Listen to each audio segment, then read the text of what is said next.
Hello, welcome to Arcade Couch, the best place to show your friends get your gaming goodness each and every Monday. My name's Dylan White. Join me on the couch by himself this week, Ashley Hobley. Hey Dylan, excited to be here on the couch by myself. Are you there? I mean, I just have to go one-on-one, you know? Can't never team do up that. with Kieran on you. So. Yeah, no, never have to do a podcast. Or we can't team up on Kieran about, you know, how bad Internet was always going to come out this year. And you were always... I was always on board. He was always on board. That's right. Yeah. You're a huge fan. You're gonna pick up Bayonetta 1. It's coming out physical edition at EB Games. You have to pre-order it. EB Games exclusive. You're grabbing that, right? No, I think I missed it. Oh, damn. What a shame. Yeah. If someone can hook Ash up, he'll pay double price. He's a huge fan. No, it's fine. I know the fan. There's no scalpers out there. You know, it's all diehard fans. And I don't want to take it away from anybody. You know what I mean? That's nice of you. Real nice of you. It is. This week on the show, we're going to talk about Marvel Snap later because obsessed, everyone here. Because it turns out we're wrong. Are we? Okay, we'll talk about that. Pokemon Unite, because we played that this week as well. And then a few stories to go over. Grand Theft Auto 6 first, stories about that. MetaQuest gets a huge price hike. Star Wars game may be cancelled. Annapurna Interactive had their showcase this week. But first, a review and a preview. So, Endling Extinction is Forever review went up by Will. He said, why did I scroll to the bottom before this? Overall, my time with Endling Extinction is Forever is ultimately an emotional experience that can fairly be praised as an example of why games are art. He gave it an 8.5. Big words. So if you don't remember this game, it showed up in a few, I think it was in a Switch thing at once, Indie Showcase, a few other little bits and bobs. Anyway, you play as a fox. It looks cute, but unfortunately the game is about the foxes dying, so... It's a survival fox game. That's a genre. Yeah, I think. I want to play it. I was keen for it ever since the trailer, so hopefully I'll get around to it at some point later this year. But yeah, the key thing that Will talks about in his review is how you got this sort of this element where there's a hunter and you're sort of following in his tracks and people like that, and you're on this journey with the foxes, and you got to try and keep the cubs alive, and you make choices and so on and so forth. Really interesting. I like the art style. Looks cute. Looks fun. There was a particular screenshot or screen grab he had provided that I thought was quite cute for the review. So, looks good. If you like cute little foxes, and maybe if I accidentally killed all my cubs, I would just throw the game out the window, you know? Because I don't want any part of that. I want them all to live. I don't want them to die. You don't want to live in a world in which they all die. No, that's disgusting. That's absolutely horrible. Something I have That's why there's a restart button. Yeah, no. I mean, yeah, you're right, but no. Something I have played this week, last week even, Rollerdrome. So I read up a preview for this. This is, of course, coming to PC and PlayStation 4 and 5. Well, at least 5, but I can't remember if it was 4 and 5. Anyway, it's from Roll7, the developers of Ollie Ollie World. It is really cool. So this showed up in a State of Play first, I think, right? Was it Devolver? Or was it Devolver? No, surely not. No. I mean, it's not Devolver published. I think it was a State of Play. Like it was State of Play. Sorry. It's really cool, distinctive, sort of comic book art style. Most easily, I think, what game did I show out in my review that looks most? I've forgotten now that I've got to say it. Visually, it looks most like Sable. That was it. You know, that one that came out on Xbox. If you're looking for a game that it probably does look like, that's going to be the one. Gameplay wise, it's a mix of, I described Tony Hawk, which is obviously the game most people know, and then Wet, which is a 2019 action game that may not make sense for a lot of people. But that game was all about combat-based combo shooting while going into slow motion and getting high scores and stuff like that. So it's like that cross with Tony Hawk. But so you enter these arenas. There is a story, and it's a little bit of an interesting one based on what I played, where it's obviously set in this world where you got this big corporation running this, this competition, and people want to do it to raise money. There's at the start of the first level, you can actually walk around in this room, a la a walking simulator, and pick stuff up and read it and stuff like that. And then when you walk out of the locker room, it switches to third person as you're skating forward. But in any of the levels, so you don't actually ever have to press forward or anything like that. So you press forward once, character starts skating forward. You then just control their direction, and then you can just focus on either doing tricks, locking on the character, shooting them, all these sorts of things. Each level has much like Tony Hawk or the original Tony Hawk games, has a selection of what do you call it? Challenges, like level completion things, like get this score, collect all 3, whatever. It's not skate, but like something, collect all 5 of whatever this game's variation of that is in a run. And you don't have to do everything in one run, similar to even the other game, Ollie Ollie World, which has, of course, challenge levels 2, or Ollie Ollie 2, 1, Ollie Ollie World, whatever.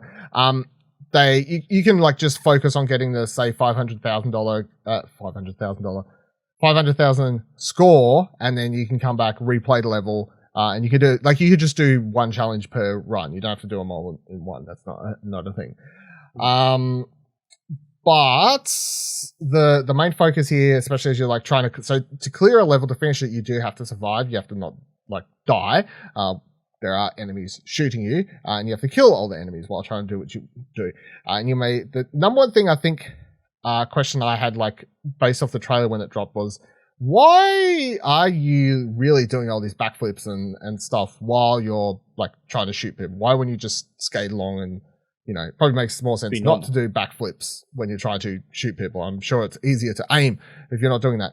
So the thing is that, so each gun, and you unlock more as you play further in the game. Like, for instance, you start with like dual pistols. I think they have like 15 bullets, the dual pistols between them, something like that. I don't know. And then like you got a shotgun, which has like 5, 6 bullets, whatever it is, et cetera, et cetera, et cetera. That's the second thing you unlock. Each of them has a certain amount of bullets. To get bullets back in your gun, you have to perform tricks. So that means to get into a good flow and rhythm of the game, you will, even without looking at your bullet count, you will just always be doing flips and tricks over stuff to make sure that you always have ammo. So, and which I struggled with, I think, at first to sort of grasp. It's one of those things where like your brain is just grasping with like coming to terms with the game or what you're supposed to be doing. But after playing it for half an hour, you're not even thinking. You're going over jump without thinking. You're holding R1. I'm playing on PlayStation, obviously, playing on PlayStation. You'll be holding R1 as you go over jump, release a certain, I think it's like square X or whatever, like you can release it to do a jump as you come over it to launch high. Hold R1, pull back on the trigger, left stick, you're doing a backflip. Hold L2, you're auto-locking onto someone. Press L1, go into slow-mo. R2, bang, bang, bang. Release, finish trick. Like you're doing it without thinking it. So I think there's going to be a lot of cool clips that come out of this game and stuff, and for people who like games like Tony Hawk's and of course Roll7's other games like Ollie Ollie World and stuff, who like perfecting and like trying to get high scores and all these sorts of things, I think the game's definitely going to scratch the itch. Has a really cool soundtrack, really cool visual art style and everything, so yeah, definitely one to keep your eye on if any of the genre bits of this game are sort of tickling your fancies, I feel. Is this something you reckon you'd be interested in trying out, or? Yeah, I think I'll give it a go. Obviously, PlayStation has you can play the first 2 hours trial or whatever. If you've got Premium, PlayStation Plus Premium, you get a free game trial. So, give it a go. But yeah, it sounds like they've definitely got a reason to be doing all these tricks. So that a gameplay reason rather than it's something that you can do. So why not? Yeah, I think that's the important thing, like making it like gameplay reason to do it, other than just do it for the high score, because then some people would just be like, well, I don't really care about the high score, so like I'll just shoot people.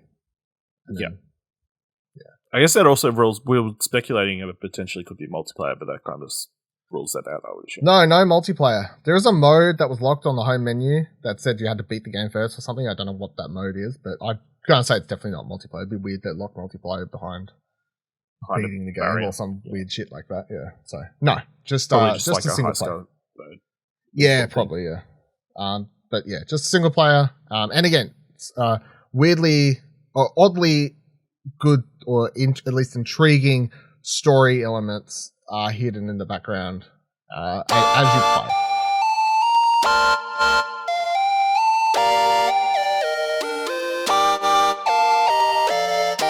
right, let's get into the news this week. Let's start with GTA 6. So IGN writes GTA 6 will reportedly feature first female playable character and new cities over time. As part of a report on Rockstar by Bloomberg, sources close to the studio discussed the new female character who will be Latina. The character will probably be part of a pair of bank robbers in a story influenced by real-life criminals Bonnie and Clyde. Female protagonists have previously only been available as custom characters in GTA Online, never in the game's single-player campaigns. Rockstar co-founder Dan Houser, who has since left the company, previously indicated the company was thinking about a female lead as far back as 2013. IGN's updated articles say the first Grand Theft Auto game featured female playable characters. This would make the first 3D GTA series to use a female character. The report also indicates that the launch version of GTA 6 will begin with fictionalized Miami and surrounding areas, presumably a return to Vice City, but will be updated with new missions and cities on a regular basis. That launch version apparently has already includes more interior locations than any GTA game previously. Per the report, the game is codenamed Project Americas due to its original plan to include huge territories based on North and South America, a plan that was scrapped in part to reduce crunch for employees. Sources say that developers on the game are skeptical about predictions for launch between April 2023 and March 2024 due to multiple changes on the team and bottlenecks in production. Some developers are even said to have quit due to a lack of progress on the game recently. Developers on the team reportedly expect the game to be at least 2 years away and say that no firm release date has been set internally. However, much of the report focuses on progressive changes at Rockstar in recent years, including a more inclusive office culture, a focus on reducing crunch, a removal of abusive managers, conversion of contractors into full-time employees, and a restructuring to improve working conditions. Morale is said to be higher at the company as a result, and one source says Rockstar was a boys' club transformed into a real company. So, I think nothing but positive stuff coming out of this Bloomberg story, right? I mean, primarily, yeah. I mean, it's hard to say because obviously it's so far away. It's been so long since we've had a GTA 5 like proper game. It's like, who knows? Like, how many people? And obviously, this is the first one since Dan Houser's left. So, like, we don't really know who's writing this game, who's involved in the process. So, I don't know. Yeah. I mean, yeah, I don't know. Like, I don't think it really matters. I don't feel like the writing, like, there was a huge writing team. I don't know how many people, there. Like, it's not one person. Are still involved. Like, yeah. It's like, I saw somebody complaining, like, oh, obviously they haven't been very kind to women in the previous GTA games. Yeah. But how many people from those games are still at Rockstar? Not a lot based on Bloomberg and the years. So, you know, if every single person who was part of those games is not there anymore, is it still the same? It's whole thesis ship thing. I don't know. I don't feel like the GTA formula hasn't changed that much in the 3D entries, right? They just updated a little bit. They added a few new things. Like, the whole multiple characters in the last one was probably the key thing, but still, it was just GTA at a core, but you could switch between the characters, right? Mm-hmm. Then they added. There's still going to be some sort of criminal. Like there's always like key things. So I feel like to a degree, it's like GTA is such a big beast that most people could come in and like, you know, they don't need full on direction to like. Everyone knows what a GTA game should probably look and feel like to a degree. It's kind of weird. It's like we know the main character is going to be like a bad, like someone who's into criminal activities and that kind of stuff. People like, we want the first ever Latino person in this role. We want a first female lead. No, I don't know. It seems weird to want people to be. Women can be bad guys too, can do criminal activities too. You know what I mean? I mean, I think people just wanted a female character. I didn't know if they had to be Latina. I think that was added. I mean, maybe the Miami setting is why. I don't know. Yeah, I think. Yeah. I'm pretty sure I've seen the Latino thing go around. So. But yeah, everything about the company is sounding good too. Like, obviously, Bloomberg's been covering the Rockstar stuff for years. They were the Jason Schreier. Bloomberg could be getting paid off by Rockstar. They've got enough money. They were the people who. Here's half a month's worth of Rockstar shark fins. Jason Schreier was the person who broke the original like sort of stuff years and years ago. So obviously he's been covering and keeping tabs on Rockstar for years now. But yeah, everyone there seems to be. The thing is, right? So with all the game could be years away. That's unfortunately. It's already been years. So yeah, like the game's already been so long. Who fucking cares at this stage? And the alternative is they go back to crunching, and you get the game sooner, but at the, degrading the developer's health, right? So we all need to learn to just chill, and by we I mean gamers, I guess. Yeah. Yes. Rockstar are the auteurs of kind of this eclectic studio that will take as long as they need to now. Now that they've made so much money, they could just come back. Well, they're the James Camerons of the video game. Yeah, well, they continue to make money. They don't actually need to put out a game. Every time they bring out a game, it makes a bunch of money, and then they just appear for 10 years. Yeah. Don't make anything. I don't feel like they even need to make GTA 6, though. They could probably just make GTA Online forever, and they would be good, right? They make that much money off it. Don't even need to make another game. No. Do you reckon there'll be, assuming there'll be GTA 5 on PS6? Yeah.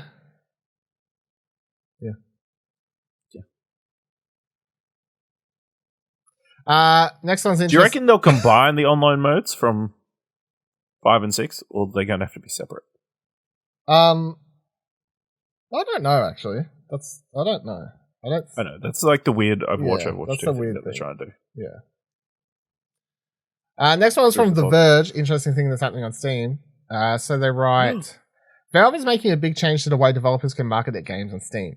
Beginning September 1st, graphical assets developers use in their store listings will only be able to include game artwork, the game's name, and any official subtitle. Images won't be able to include review scores, award names or logos, text that markets discounts, or text promoting a different product. The new rules could prove to be a drastic shift for some developers, as they may rely on reviews or awards on their images in an effort to stand out from the humongous number of games available on Steam. Even some developers of well-known games will have to make changes. When writing this article, I saw the writer wrote, I saw promotional images of Hades and It Takes Two on Steam that featured awards. Valve's reasoning on their blog post says it's our goal to make it as clear and straightforward as possible for customers to find games to buy and play on Steam. Recently, we've noticed more text, award logos, and even review scores being included by game developers in their graphical asset images. This made us realize our guidelines haven't been as clear as they should be. As a result of not having clearly defined the rules, we've made additions to graphical assets that are creating a confusing and sometimes even inaccurate experience for customers. For example, some game logos themselves have become so small that it's hard for players to tell what the name of the game is. In other cases, graphical asset images are so cluttered with award logos and ratings that is distracting and hard to read. Some capsules include review scores that are no longer accurate. We also see that in most cases, this additional text on assets is presented in English language only, isolating much of Steam audience that doesn't speak English. That last part's a pretty good point, I guess. But yeah, what do you make of this? Like in a world where I feel like video games and even movies, like obviously posters, promotional assets, like having those using reviews and stuff as promos, like that's fairly common. So yeah, how do you feel about this? I feel like it's going to hurt more the smaller games than like the AAA, ones that we're always going to get the attention. Like scrolling through Steam quickly, then trying to find an example of this. The only one I came across was Doom Eternal, which has got a bunch of review scores like up on the front. Yeah, like a quote like one of the best first-person shooters ever, or whatever. Yeah. I guess it makes sense. Like you want to just make it. You want to make. If you were to walk into a store, I mean, very rarely would you see all this. Well, all these scores and stuff on the boxes. You used to. I remember unless they release a Game of the Year. Yeah, that Arkham City Game of the Year edition where the entire cover was just scores. That's a classic. I mean, you don't see it anymore, but that's because they don't make box games. Yeah, they're like, who cares? Yeah, who cares? They don't restrict it to Game of the Year editions. They just put out an Ultimate Edition, so they could give you all the DLC and not have to win any awards. But I mean, even movies. Like, Best Picture winner will appear on the front of a DVD box. Academy Award winning Best Actor. But they're usually a lot smaller than game stuff, I feel. Also, that's on a very quite large box or DVD case. We're talking about, very small little low box. Well, I mean, image. it depends how big your screen is, but could be a small image, could be a big image. I mean, it's just to like obviously being able to capture people's eyes on like the home screen or like a store is like important. As long as they still have the option to like put up, hey, we've got new DLC or updated like that kind of text, I think that's fine. But yeah, I think obviously for smaller devs who are trying to like smaller teams who have done successfully, but maybe like being critically successful, but don't necessarily have the sales numbers, it's going to hurt a little bit. Like that would be such an easy way to get people to at least look at their Steam page. But you know, I guess some people must have been abusing it for some, you know. Yeah, I mean, I would say I agree and say that it's going to definitely hurt like the best indie game winners at these different places and those sorts of things. Like, it's not going to affect your big AAA developers, like or even that like Batman Arkham City, as we were saying, that's a joke before. That game didn't really need it, but some of the smaller stuff, like even having any sort of award or even being nominated and being able to put the nomination on your poster definitely helps games stand out from the competition, I feel. So, and I've never really minded as long as it wasn't bullshit. Like, what was it recently I saw? Like, you know how movie studios have started like taking just random people's user reviews off Letterboxd and like putting. There's one I saw the other day that was absolutely ridiculous. Like, that's the stuff I'm not down for. Like, don't like it has to be like an actual like website or something. No, you can't take it from. You can't take at what's. You can't take the user Metacritic score. No, yeah, or some random dude on Twitter who tweeted at your Twitter page. It was like, your movie's the best, and then they're like, oh, so and so said your movie's the best. Like, you can't just don't do that. The Gollum games have been announced. Delayed even. It wasn't announced, but it was announced. It was announced. Now it's delayed. So, Daedalic Entertainment announced via Twitter that Lord of the Rings Gollum has been delayed by a few months, saying, first of all, we'd like to thank you all for your patience and support so far. Over the last 2 years, our team has been working hard to bring you a remarkable story in a breathtaking world filled with magic and power.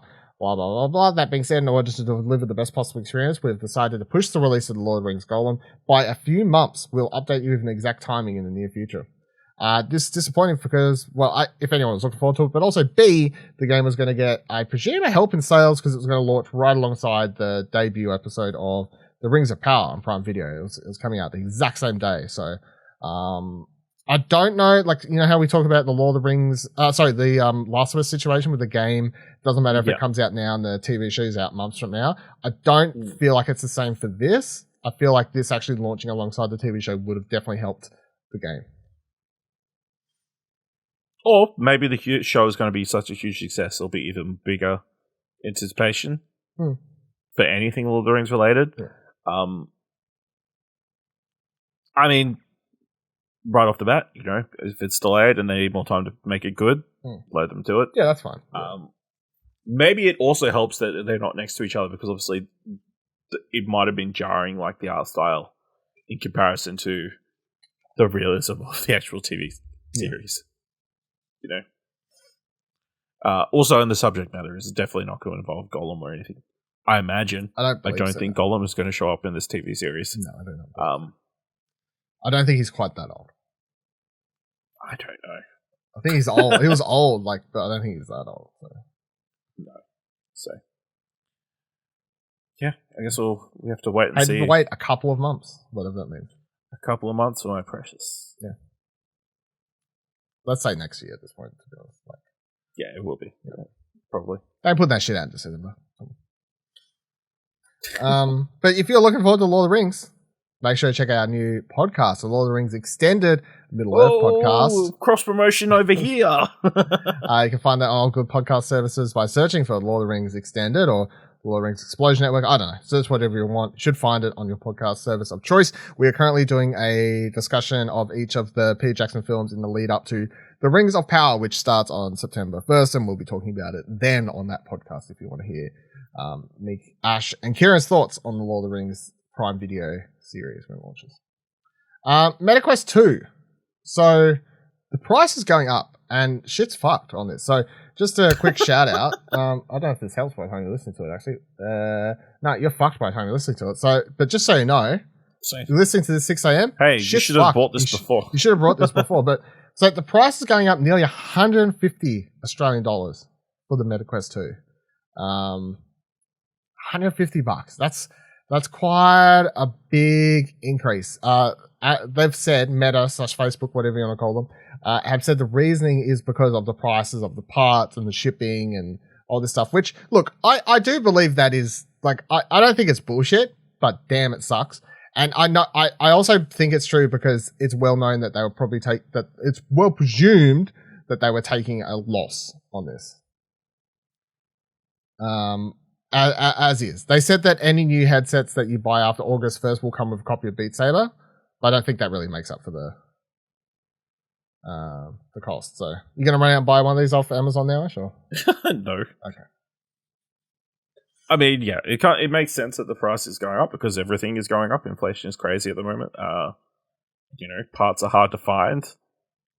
And if Facebook is dumping money into this metaverse idea, so they need to make some sort of current money from it somewhere. So, I guess how this affects other devices that are coming in the near future, even ones that are in this same space. Who knows? Yeah. So is this good? Is this good for PSVR or bad for PSVR? I don't think it matters. I assume we're going to be closer in price, or it's going to be more expensive because they had to put their price up, so we're going to have to.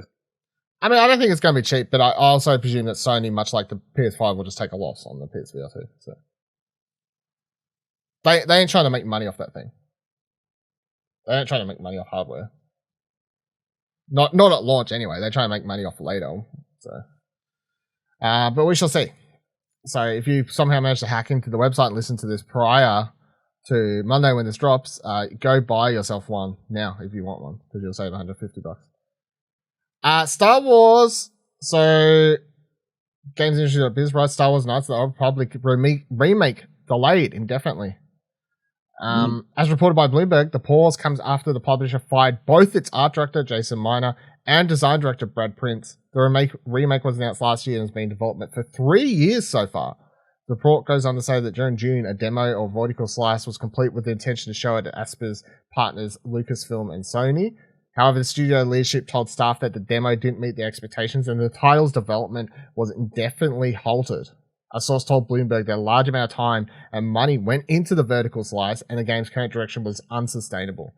Knights of the Old Republic's release schedule also caused conflict as well. 2 individuals familiar with the remake's development said that Aspyr told its employees and partners that it would be released by the end of 2022.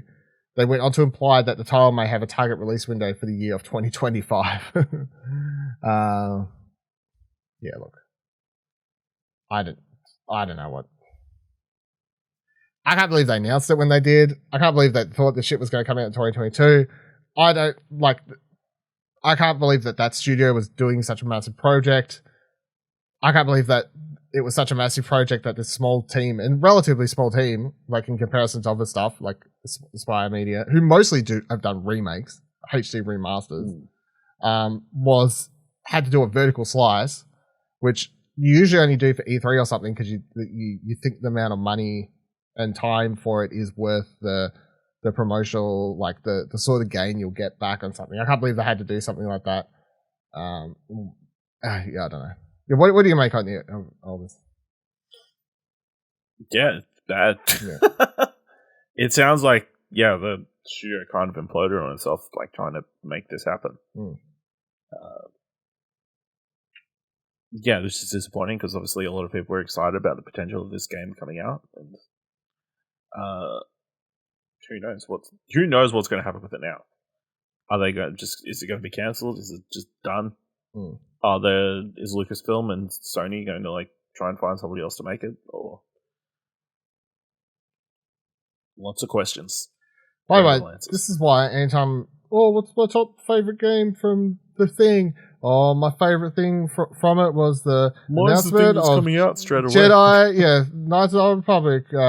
Remake. It's like you got excited over a teaser trailer that showed you no gameplay, no even like a CGI. Like, come on, this way you don't get so excited. Come on, get your shit together. Finally, this week in the news, let's quickly go over Annapurna Interactive's showcase that happened earlier this morning. A few trailers they showed off with announcements. Not going to do a deep dive because I haven't watched it in full, which means I haven't watched any of the developer bits, unfortunately, because it was on this morning. I didn't watch it this morning, and then I came straight home after work and recording. So I've watched the trailers though. So did you watch the full thing or? I actually did. Man, I did manage to catch.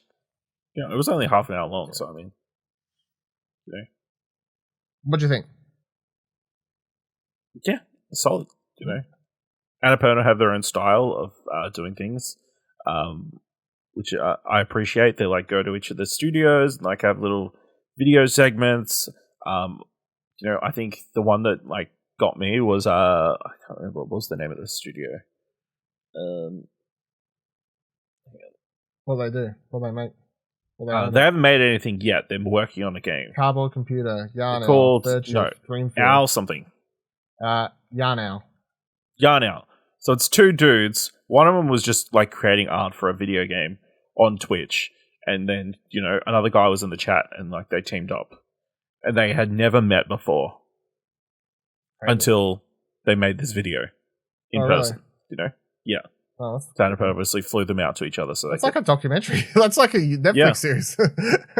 Yeah, it could be.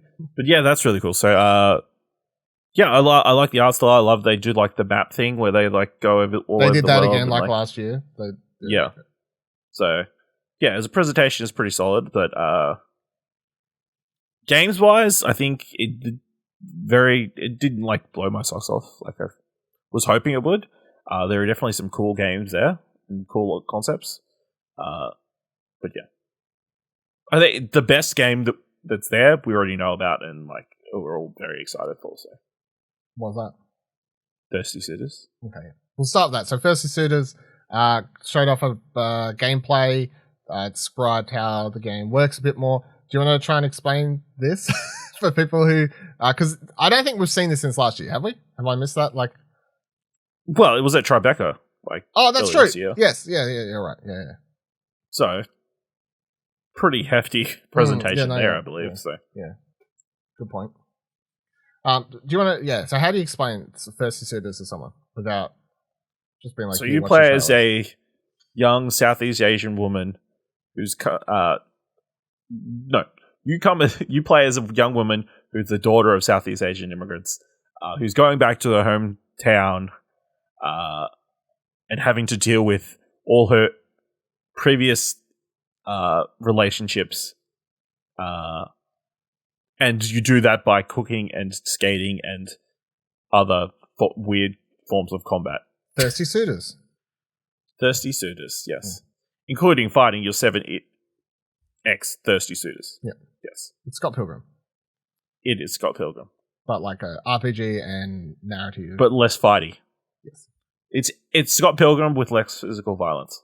It's Scott Pilgrim, but Bollywood edition. Bollywood, yeah. It looks really, really good. Trailer was awesome. Definitely doesn't look like anything else. The combat looks ridiculous. More skateboarding in this one. That's true. There's a bunch of skateboarding they show off at the start too, so that's really cool. Looks very like pretty hardcore skate, like Jet Set Radio. Like you have to get like full on combos and like jump all over the place. There's a lot of elements to this game. They're like, hey, it's skateboarding, and now it's an RPG game, and now it's a narrative. Now you're going to unlock a combo in which you can call the mother of the person you're fighting to come help do damage to them. Emotional damage. Yeah, no, I'm keen. Did they have a release date yet? No. It's coming to everything. Coming to everything. So. Some point. Including Game Pass. Steam demo's out. Should play that. Steam demo's out. A lot of people are raving about it. Right. You gonna play that later? Yeah, if I can find time. Yeah. That's always the problem. Time. It is always the problem. Time is always the problem. In hindsight, they say everything's 2020. Next game, Hindsight.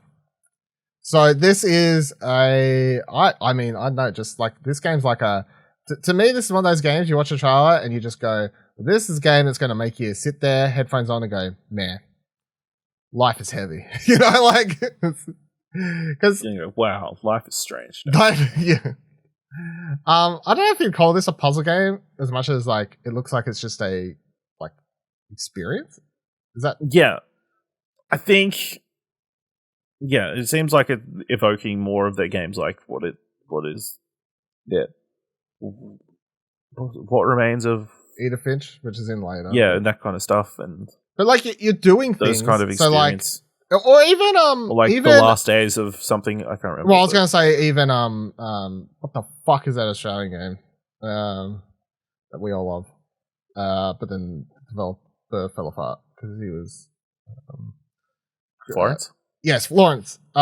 Sort of to that because like it's a story visual thing that's happening, very artful, invoking feelings, but all of the actions, because the game's coming to Switch and mobiles and stuff, but all the actions are very like either just you're pushing a bookshelf apart, you're wiping down this window, like they're all very like simple actions built around a narrative experience. So but I thought it looked really cool. I like these sorts of games, especially if they're only like like a couple hours sort of thing. I'm keen. August 4th, by the way, is the... Yeah, so next week. Yeah. It looked interesting. Oh, and PC. Switch, PC, iOS. Sorry. Yeah.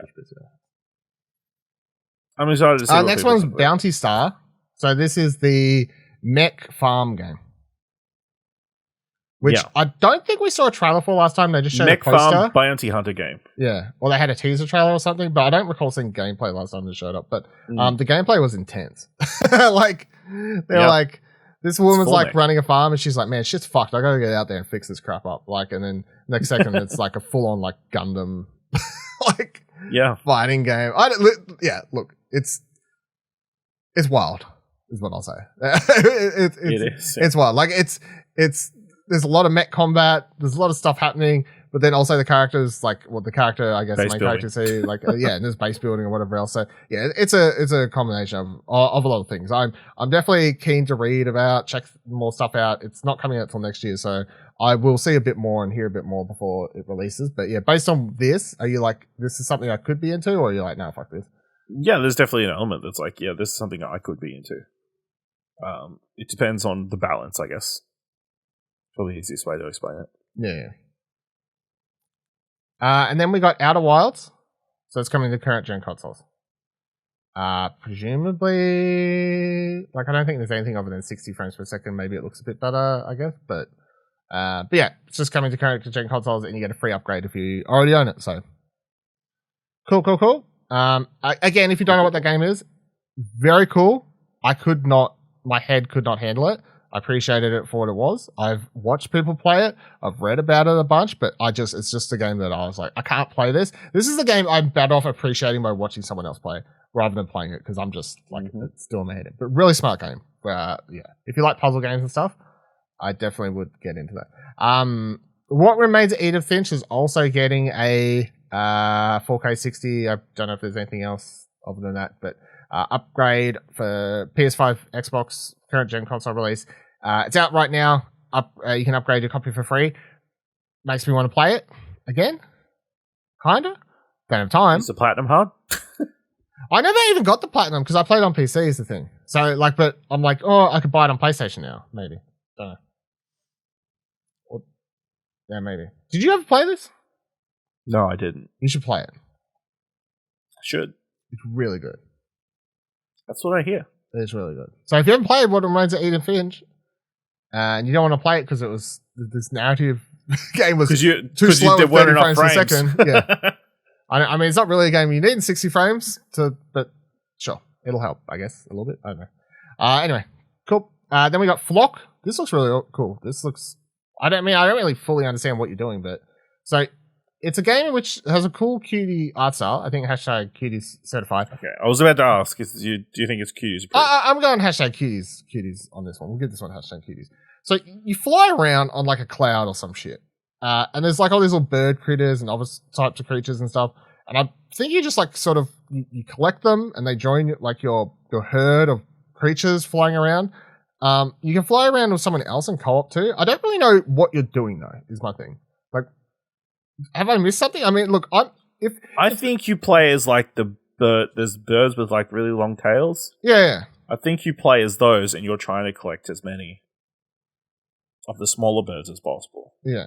Do you reckon the game's just a vibe? Like, I think so. Yeah. I mean, I'm fine with that. I'm fine it. if it's just a vibe, but I was just like making sure that it wasn't missing. Yeah, it's trying to get whoever gets the biggest flock. Yeah. Because the thing, and then you compare flocks. Who's got the bigger flock? The thing of this game is that, so if it's a vibe, don't laugh at your joke like that. Come on. If I'm playing this single player and it's got like good soundtrack, you know, I'm vibing out. I'm just collecting my bird things. But I'm like, in co-op, is it going to be as fun? Like, am I like what?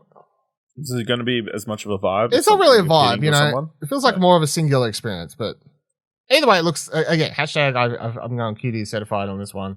I just don't. I feel like I need to get hands on. You know, I need to get hands on. Look forward to the official ruling on whether it's a QD game. Yeah. So it's coming to PS5, PS4, Xbox XX, Xbox One, PC, and it'll be on Game Pass. And Hohokum, which was a PlayStation exclusive game, is now available on PC.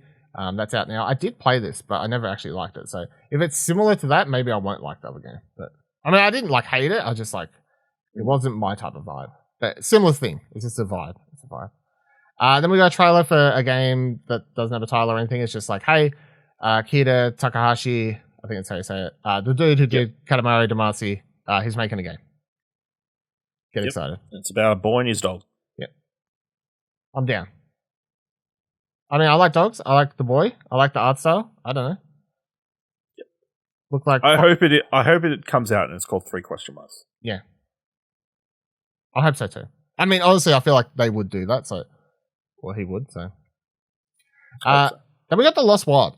This was probably my favorite thing I actually saw in the whole thing, to be honest. Because this I could fully grasp. This is like this, you know, this thing. Not to this say I could understand.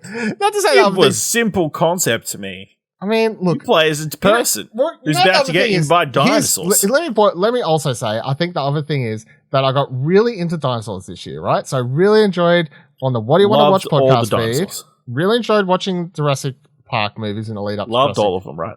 Jurassic Park, Jurassic World Dominion, which was a shit movie and let me down. But I'm still being really happy with dinosaurs this year. So I'm down for a dinosaur game, which this is. It wasn't the dinosaurs' fault. Yeah, it was the dinosaur's fault. It was the writer. So I'm just being. I mean, it's true. So anyway, Lost Wild is a. This looks like to me a.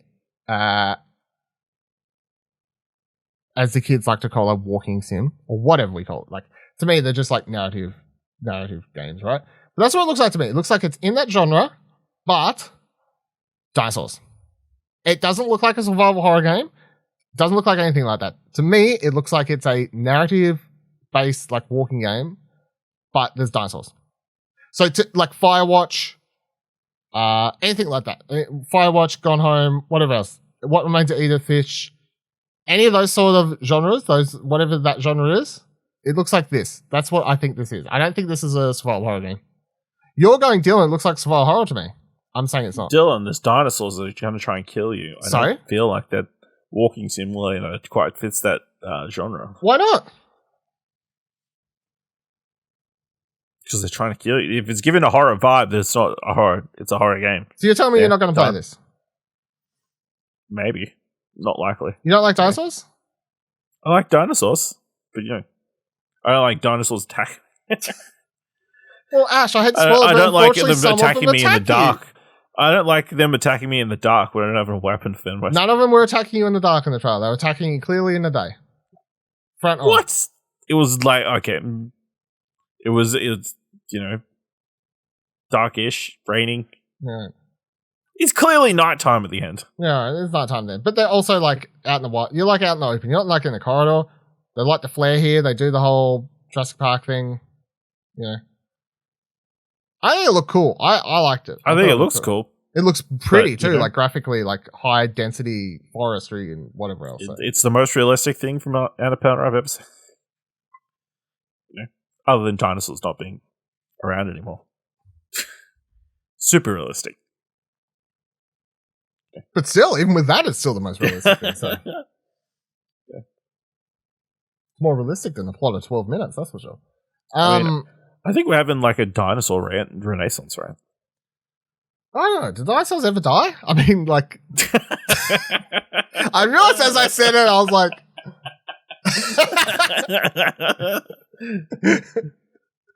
You know, Did interest in dinosaurs ever go away? Yeah. I mean, I know dinosaurs didn't. I know. I'm not asking if the Earth's flat and dinosaurs die. You know, like I'm saying, did dinosaurs as a pop culture thing ever die? What time? Anyway, that's everything. Lots of cool stuff. I want to go back and watch the stuff you were talking about before, like that video, and then the rest of the developer stuff. So I'll probably watch that a bit later. But, yeah, it was cool. Overall, bunch of cool trailers, bunch of stuff to put on your wish list. A bunch of it's not coming till next year, though. So majority of it's not coming till next year. Yeah.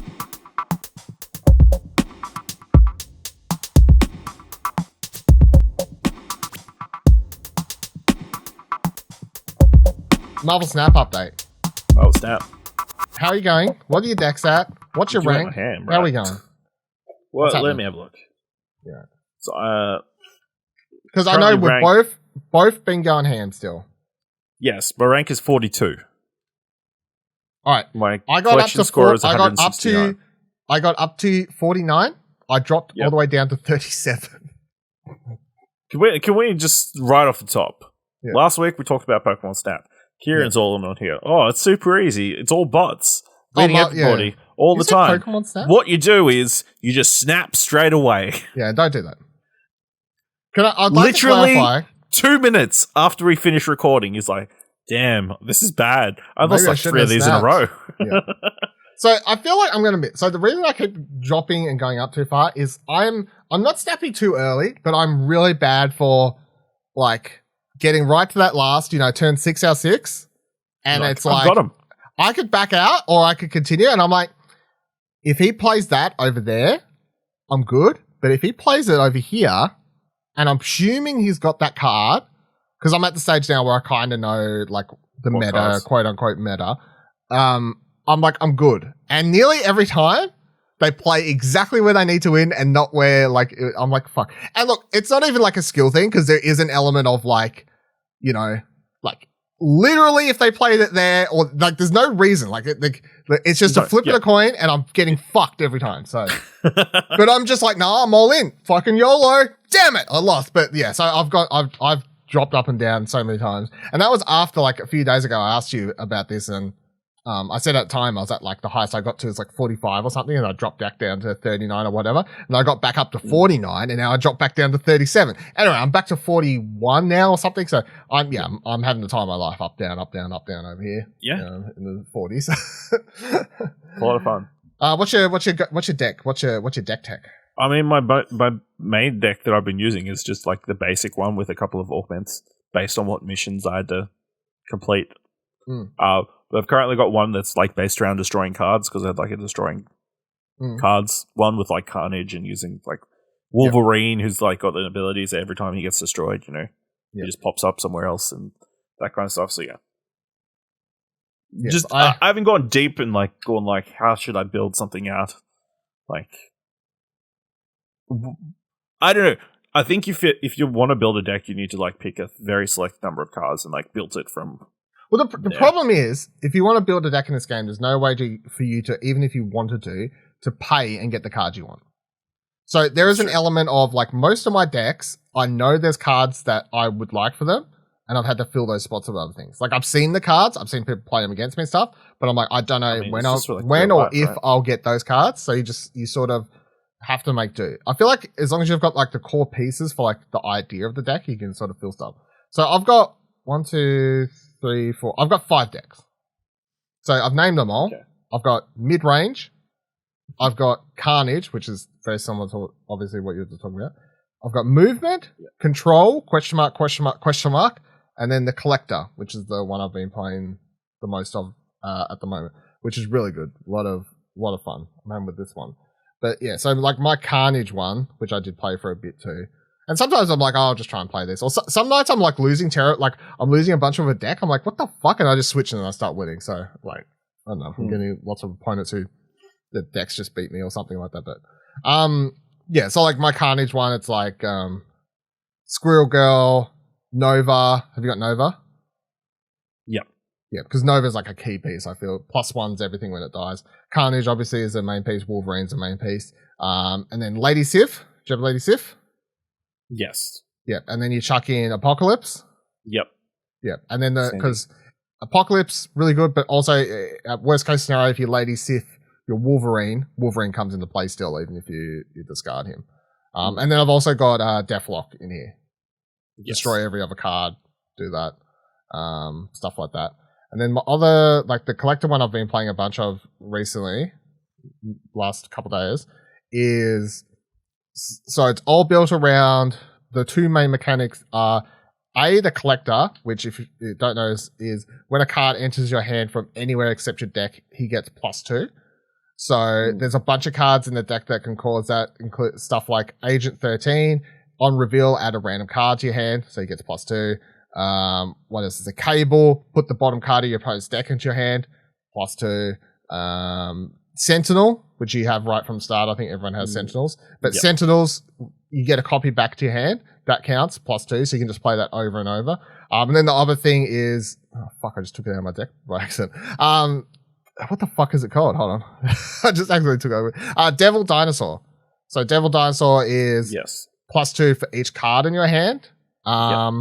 So then the idea is obviously you're playing cards to feed collector, but also all those cards keep cards in your hand, which is really good. And then Moon Girl's also really good for this because she duplicates your hand, and all of those count as triggers for the collector and increase the cards in your hand, which help increase Devil Dinosaur. And there's nothing like playing a Moon Girl with a Devil Dinosaur in your hand on turn 4, and then turn 5 just having a fuck ton of hands cards. Turn 5 putting a Dinosaur somewhere, it's like fucking 14, 14 power, and then next turn you just put another Devil Dinosaur somewhere else, like, and it's like, damn, that's some power. So that one's quite fun. The control one I was fucking around with. I definitely don't have all the cards I need for it. This, I was trying to play around with cards that either kill things or like lock lanes down. So the main one was Professor X, because I finally pulled Professor X, which is lock down this location. Cards can't be added, removed, or destroyed. So then I was just trying to add a bunch of cards in here that do similar sort of stuff, like Enchantress, which removes abilities from all ongoing cards at this location. Cosmo, on reveal, abilities won't happen at this location. And then like having Vatu the Watcher in there so you can see stuff. And then Sunspot. Have you seen Sunspot? Sunspot's really good. No, I don't think I have yet. Sunspot is a one cost, 1/1, but at the end of each turn, gain +1 power for each unspent energy. So anyway, I was trying to like make some slower playing. That's why I was like control. All the terms I'm using are like Magic the Gathering, like terminology and stuff.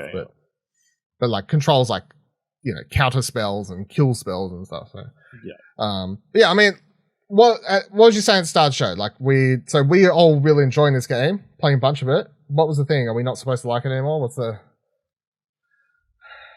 You had a jab at the start of the show, or joke?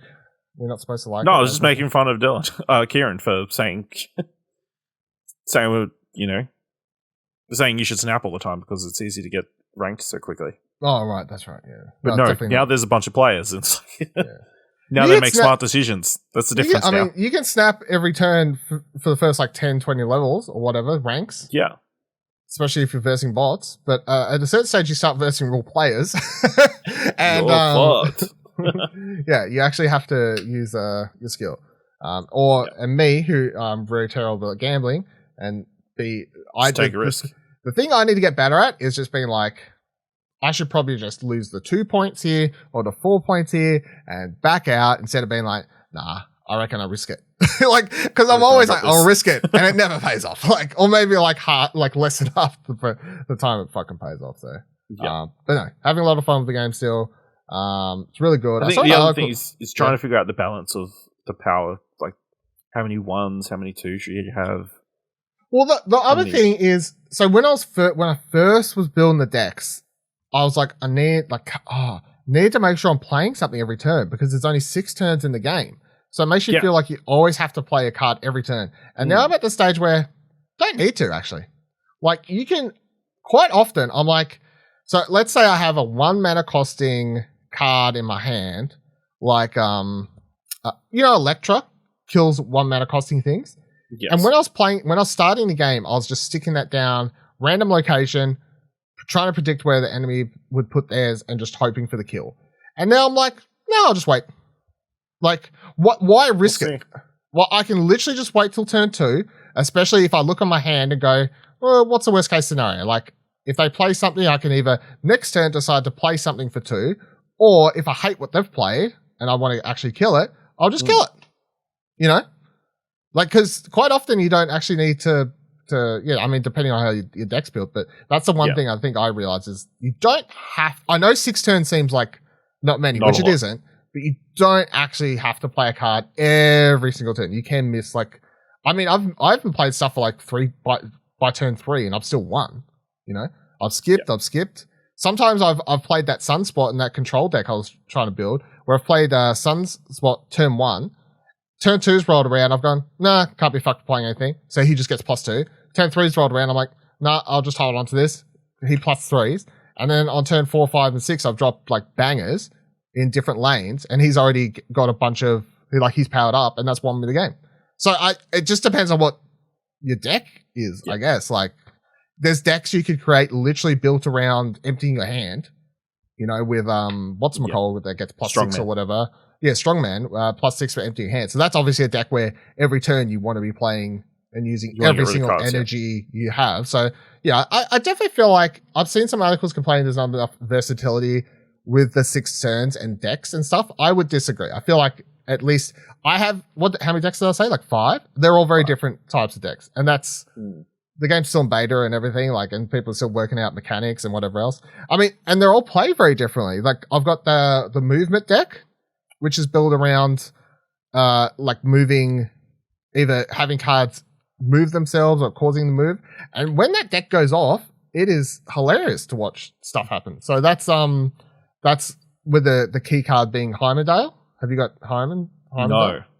So Heimdall is, I think he's a 5 cost, but he's like a 8 power, I think. But when you play him, he moves every other single card that you have 1 location to the left.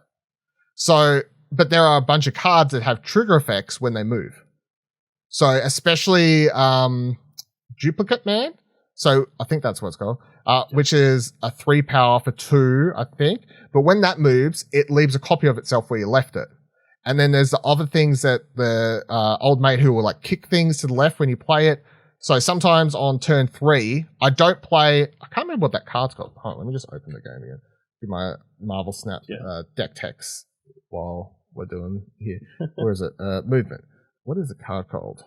Oh, it's just Iron Fist, right? So Iron Fist costs 1.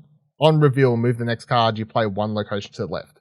So if I have that in my opening hand, I'm not going to play it, especially if I have in my hand as well, opening hand, Multiple Man, which is when this moves, add 1 copy to old location.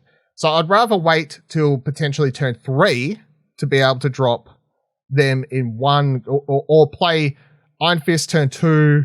We'll see what I draw. You know, like there's times. Anyway, so that deck is like you've got Craven. When a card moves here, Craven gets +2 power. Doctor Strange, move your highest power cards to this location. Vision, which is you can just move. There's some really good ones I don't have to that I've seen other people play, like Vulture. When Vulture moves, he gets +5. +5, yeah. Yeah, so that's one I really want in the deck. I haven't got that yet though.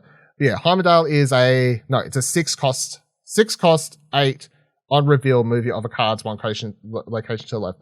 But some matches, if I get all the right cards and all the right triggers, and at the moment they've also had the location, the gate, whatever fucking thing, as one of the featured locations, that on turn 4, every card moves 1 location to the right. Yeah. So playing this deck's been really good because it has lots of things that get positives off that, which is the other thing I've realized.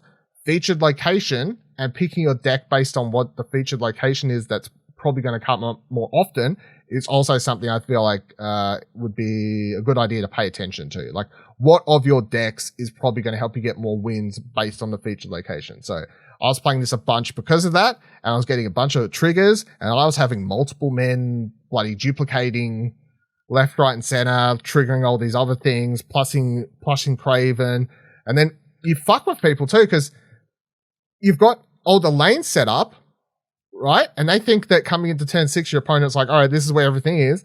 You drop Heimerdale, next second your entire board changes, and you're leaving back copies of cards, triggers are going off. Oh, it's good shit. Love it. Anyway, so I've been really enjoying the game. I think it's really good. Obviously, you're really enjoying it too. Any complaints? Like, do we have? No, not really. Just, the general anger of occasionally, like, losing because of, like, fucked up locations and that kind of stuff. Yeah. Or, like, some random card that you've never seen before that you didn't think of. I really appreciate the fact it still brings up. Even today, I had, like, a card pop up that I hadn't seen before. And I was like, fuck, surely I've seen everything by now. But no. Like, but I love how it pops up large on the screen. It's like, you haven't seen this card before. I just had a match where there was a location that it does doubles your on reveals. Yeah. Someone just dropped a Scorpion on that. So that's minus one every card in your hand? Yeah. On the on reveal, so that's minus that 2 sucks. From every single card, Yeah. At that point, you just give up, I feel. Yeah. Like at that point, just give up. Like, you're like, fuck this game. Like, there is a degree of randomness to the locations and not knowing what they are, but I mean, if you saw that one I tweeted the other day, and I've seen that once, and that's it. Whatever it was, World Destroyer or whatever. Like, first location, turn 1, I play a card. Like, whatever. Goes to location 2, World Destroy. Destroy other locations. I'm like, what? Like, what the fuck? Like, we're just playing one lane now. And like, he had better cards, like more powerful cards the opponent had. Like, I tried playing it out, but I dropped something that's like 2. He's, they're dropping something. Especially if you put it in that middle lane, like, you're avoiding the first one. I think one match I played, like, first lane was like, if you put a card here, you get 3 rocks put in your deck. So which like, you just I'll just put it in the next one. Next one, only 1 card is allowed in this location. Fuck. I put like a 2. Yeah, there's a risk reward to like putting them in empty spots. I've tried to bait people into bad spots with when I have the watcher in my hand, so you can see all you can click on the locations and it tells you what each one does. And I've tried to then bait them by putting the watcher into a shitty spot to see if they'll then place, like, if the third location is shit, I'll put the watcher there to see if someone follows suit and goes, oh, he's seen what they do, so this one must be okay. And then boom, it's shit. Like, it's some like rock trash or some shit. Everything destroyed. Everything destroyed. Yeah, get fucked. So yeah. The other thing we played a little bit of over on Twitch.tv/Explosion Network this past week, Pokemon Unite, 1 year anniversary. How crazy is it that the game's a year old? How old did you think it was? At least 2, maybe 3. Yeah, well, I hate to tell you, but it's only just turned 1. I feel like that was the beginning of pandemic, I think. Huh? That's when it was probably announced. No, because I feel like it was announced and like they put it out pretty quick. Yeah, relatively, I guess. But maybe there was like an early beta version, like early access, until it like dropped on mobile. Could have been. That would explain it, maybe. Yeah. But yeah. Pokemon MOBA, in case anyone's forgot what the game is, I guess. Yeah. How do you feel playing? We played like a couple hours. Yeah, it's fun. There's like way too much stuff and currencies that I don't understand anymore. Like, obviously the meta is completely changed, and like there's all these boosters and emblems and so many like daily challenges.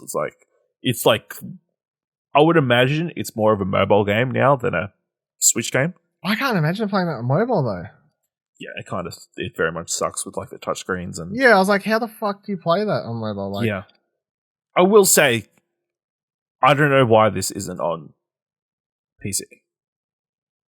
I don't know, Nintendo, I guess. I guess. I don't think there's any Nintendo title on a PC. No, I can't. I feel like that would be a good spot for this. But yeah, it's a good time. It's pretty simple. When we won, it's because we were doing all the good things right, and then like whenever we lost, it's because all our teammates sucked. Which is exactly how MOBAs work. Yes. Yeah. Exactly how MOBAs work. I was having some fun with it. I mean, the reason we ended up streaming is because I like the Pokemon Unite. I saw the story like 1 year. I was like, oh yeah, like maybe I'll just like turn the game on and I'll just check it out. Maybe play 2 games, see if anything's changed. And I played 2 games. What night did we stream? Wednesday. See, I played 2 games Tuesday night then, randomly, and then I stopped and I was like, fuck it, I might actually play some more of this tomorrow night on stream just randomly. So, but yeah, I was having fun. Like, it's really good. There is like an element I also feel to the whole, like the matches being 10 minutes that like compared to League of Legends where matches can go for 20 minutes minimum or like over an hour, like forever. And you're like, oh my God. Yeah. And then you lose and you're like, fuck, I just wasted an hour to lose. Like, that sucks. Whereas like Pokemon, at least it's like 10 minutes to win, 10 minutes to loss. At least 10 minutes for a loss isn't the end of the world, you know? You're back into another game. Like back in, I feel like the elements of like banking points, like is, you can be killed a bunch of times, but you can still turn around, I guess.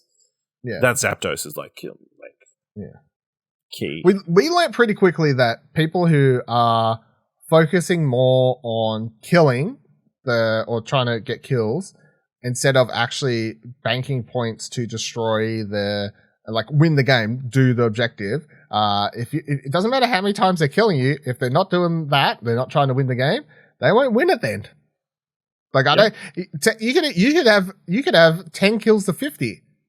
If you bank the points and they don't, you'll win. Like, so that's the thing. I don't know. Might still dive into it every now and then. Go for it. I don't know. See how it goes. Did you feel your MOBA itch that you kind of had? Well, I played League of Legends the other night. That was That's a whole different. Yeah. I played League of Legends and then played Pokemon Unite. So, yeah, that kind of MOBA. Back on the MOBAs, I guess. But the League of Legends is because I've been watching that fucking Paramount Plus TV show Players, which we have talked about and what do you want to watch. So, but I'm sure we'll talk about it again. We'll talk about it because you said the season finale is coming up. Yep. Was it this week? Next week? It's today. It's out now. Oh, yeah, I'm still a few episodes behind because I've been catching up. But Players, I don't think we talked about it here. But Players, in case people want to watch it, Paramount Plus. It is by the people who done American Vandal. American Vandal. It is a mockumentary. Yeah. Yes. So it's a mockumentary based on a fictional. It's like set in a fictional League of Legends team. Follows them at like their league house thing, whatever you call it. Esports team house, and like this new younger kid comes in and he like upsets everyone else. I think it's very funny. Ash, who doesn't even like know half the league, and it's the thing is a lot of it's League of Legends jargon and lingo, very spot on. I don't think it's done. You know how sometimes when people try to do like nerdy or even like lingo stuff, it comes across cringy. So as far as I'm concerned, everything in the show when they're talking about it just sounds right. Like the main character, everything he says comes across cringy because that's the character.